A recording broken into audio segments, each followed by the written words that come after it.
After so many years of seeing the Justice League on TV, we finally get a movie. And it was fantastic.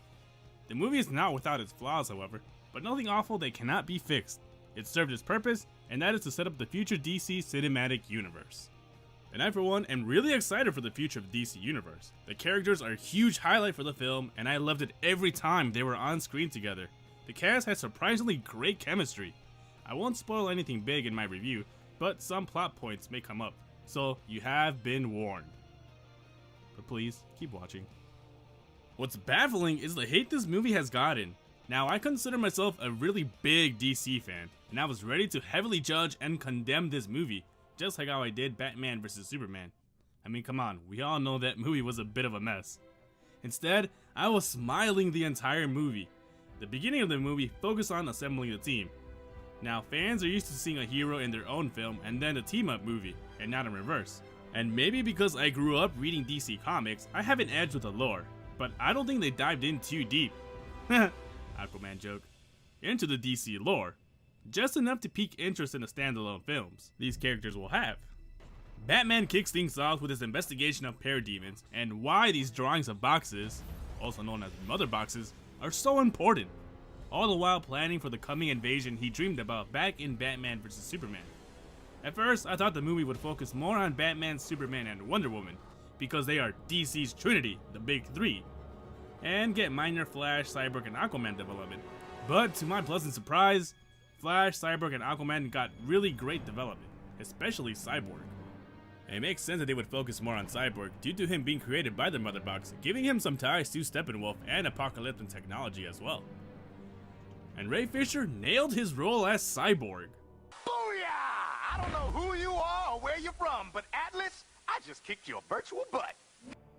I think it's a hard part to play. Cyborg is more machine than man, and for Ray Fisher to stay composed and give lifeless expressions, it's a job well done in my book. And as the movie progresses, we see Cyborg open up and regain bits of his humanity.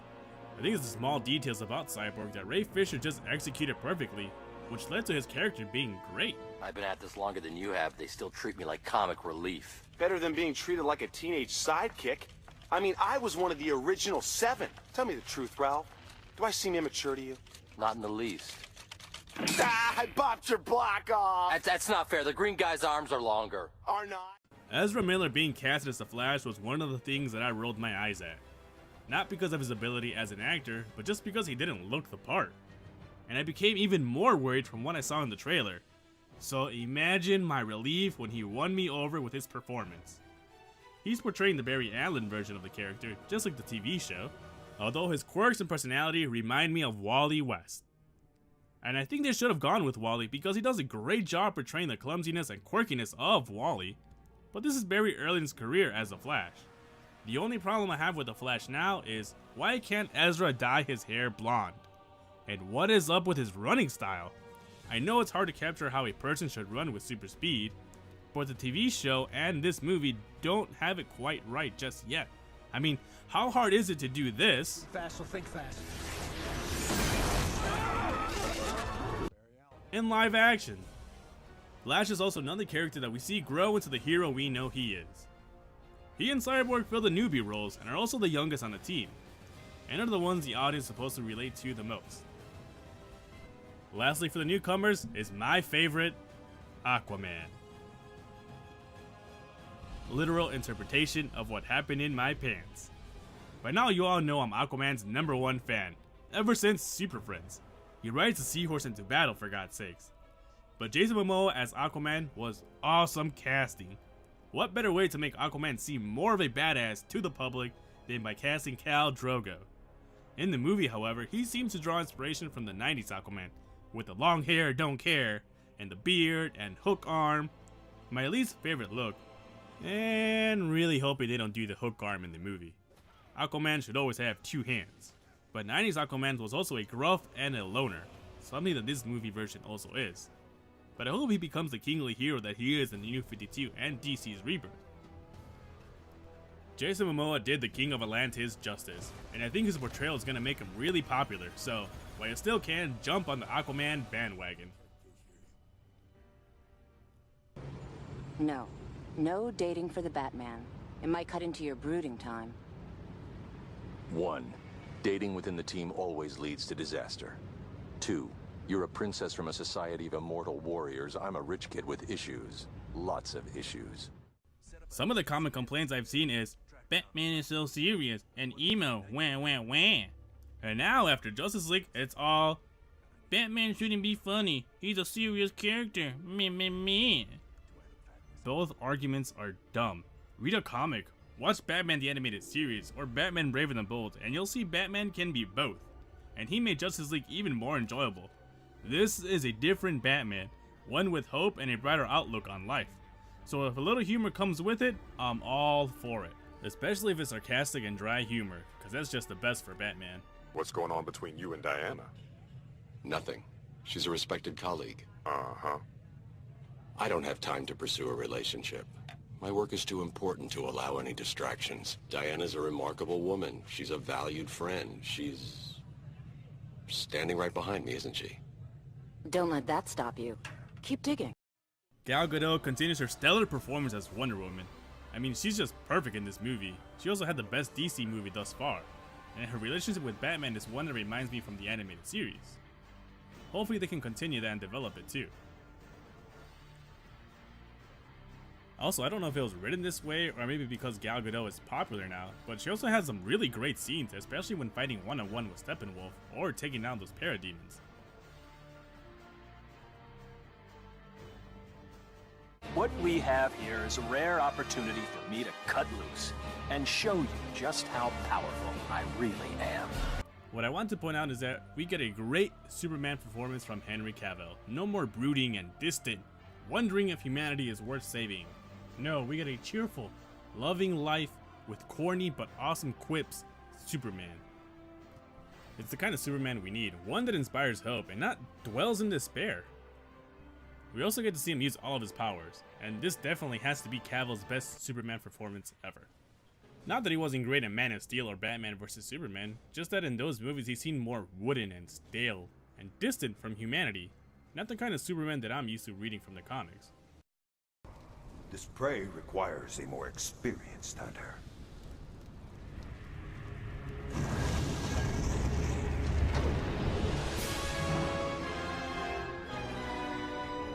Steppenwolf. I look forward to adding a new trophy to my collection.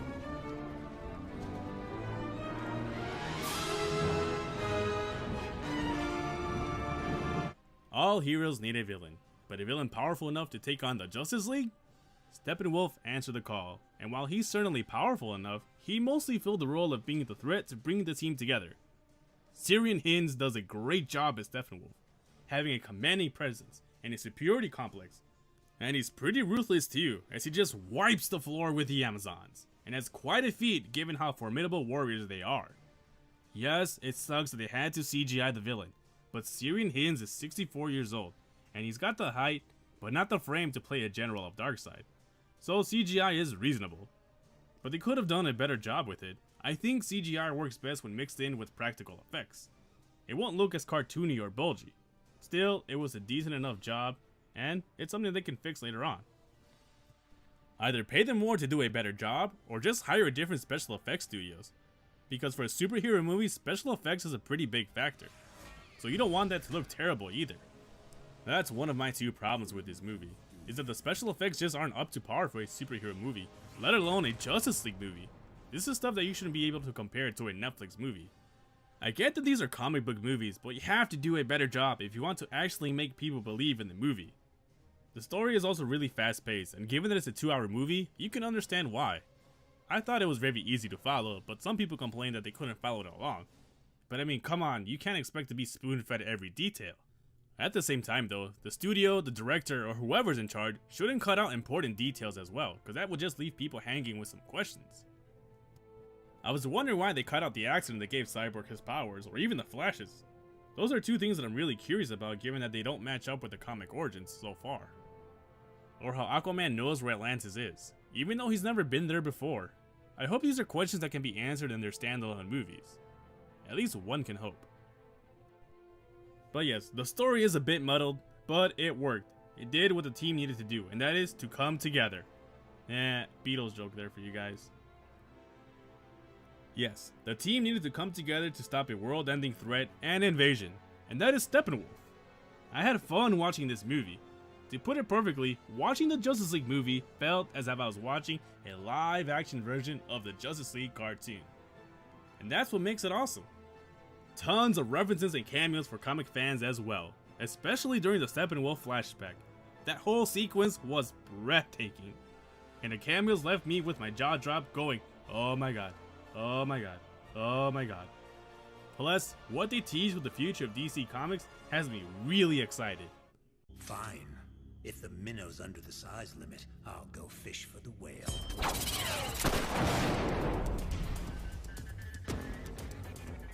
Deathstroke. I see you didn't waste any time hiring my replacement, old friend. Fortune favors the prepared. I always save the costume for last to critique. They can make or break a movie, I believe.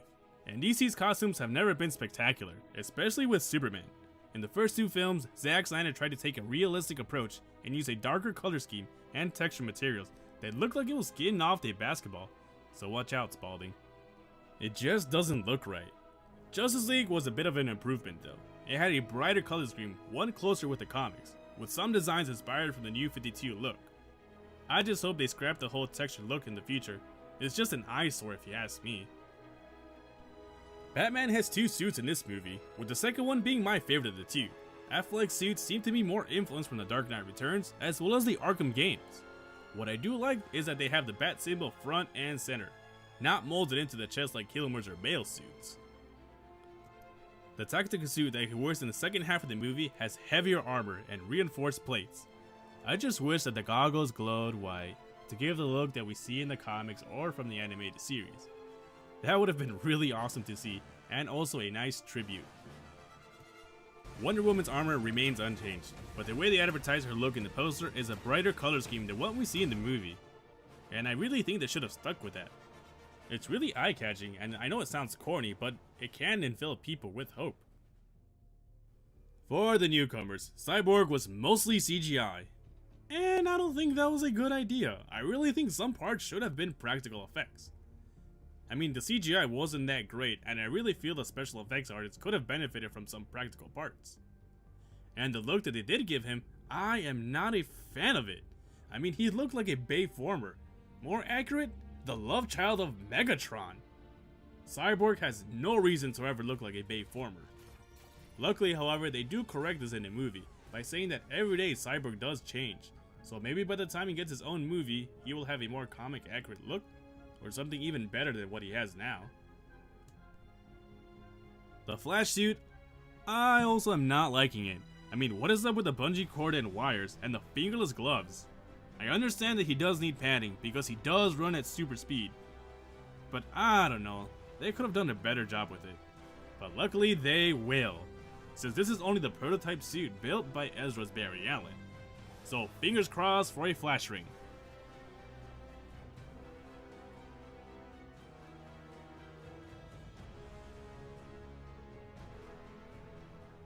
Aquaman's armor is really cool looking, seeming to be inspired by Jason Momoa's Polynesian culture as well as the Injustice video game.